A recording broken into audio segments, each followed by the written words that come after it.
Hi everybody, I'm Ryan. Today we're going to look at the modern metagame for the past week. We're going to look at lists from 5-0s in leagues, we're going to look at 4-0s in prelims, and top 32 of the 2 challenges this past weekend.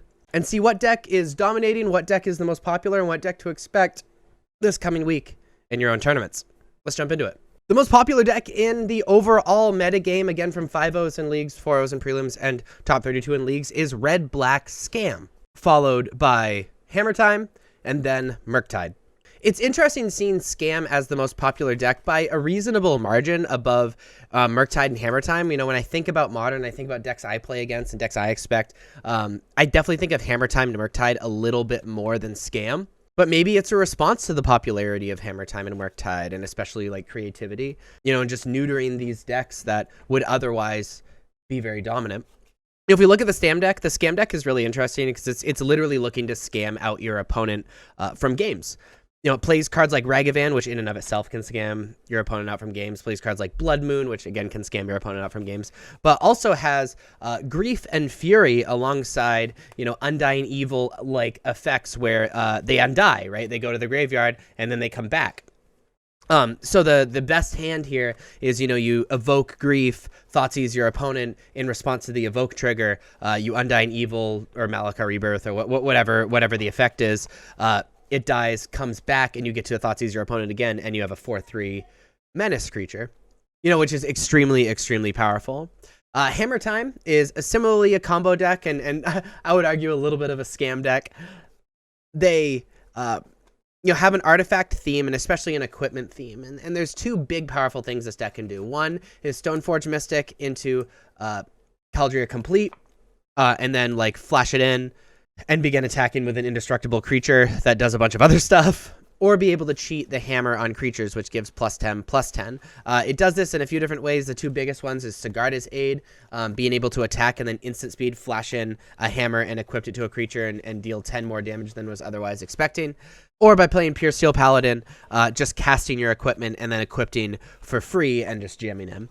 The deck is extremely, extremely powerful and will kill you out of nowhere very, very often. And the third most popular deck is the deck that a lot of the better players are picking up is Murktide. Murktide is your classic blue-red tempo deck, casting, you know, 1 mana 3-power creatures and 2 mana 8-power creatures that all fly, while countering your stuff, drawing a bunch of cards, and is extremely, extremely impressive. Now, if you look at the top 8 metagame, it tells a very slightly different story, but not that different story.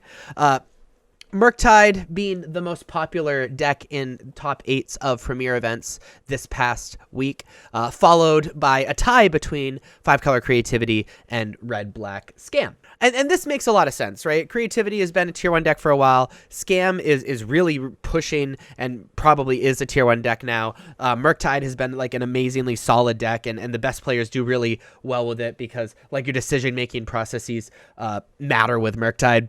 It's interesting to not see any Hammertime in the top 8s, even though it's the second most popular deck. But let's look at 5-color Creativity, who made a large appearance in top 8s this past weekend. 5-color Creativity, which is my favorite deck personally, so I have a little bit of a bias, is a deck that is just looking to put Archon of Cruelty onto the battlefield as fast as possible. There's a few ways it does this. Number 1 is you create tokens, either mostly with Dwarven Mine, sometimes with Prismari Command, sometimes with the Dwarf from Fable, or the flipped version of Fable, I guess matters as well. And then you cast Transmogrify or Indomitable Creativity on these tokens. And the only card it can get is Archon of Cruelty. You put that on the battlefield. Archon of Cruelty is an incredibly powerful card, and you just dominate the game. You can also do it by discarding Archon of Cruelty to Prismari Command or to Fable the Mirror Breaker, and then persisting it, which is incredibly powerful as well. You know, and this is just a really overwhelming combo. It also plays a fine mid-range game with Fable the Mirror Breaker, killing your opponent's stuff, and then eventually just hard casting Archon of Cruelty. So there's like real inevitability in the 5-color Creativity deck. So there you have the metagame in Modern for this past week. Let me know if you want me to examine the metagame in any other way. And also let me know what you overall thought down in the comments. If you like this video, please be sure to like and subscribe. Check me out on social medias. Links are above me and in the description. Thank you so much for watching. I'll see you next time. Bye-bye.